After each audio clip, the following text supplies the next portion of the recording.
২০০৯ সালে বিডিআর হত্যার পুনরায় তদন্তের দাবি জানিয়েছে বিডিআরের চাকরিচ্যুত অফিসার ও জওয়ানরা।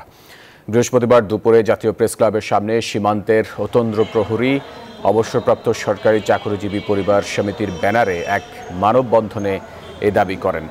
তারা বলেন, শেখ হাসিনা ভারতের আস্থা অর্জন করতেই পরিকল্পিতভাবে ৫৭ জন সেনা কর্মকর্তা সহ ৭৪ জন হত্যা করেছে।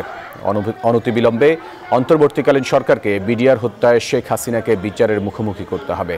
তাদের অভিযোগ, শেখ হাসিনা সরকার হত্যা করে নিরপরাধ অফিসার ও জওয়ানদের ফাঁসিয়ে মৃত্যুদণ্ড সহ বিভিন্ন মেয়াদে সাজা প্রদান করে ১৮,০০০ জওয়ানকে চাকরিচ্যুত করে।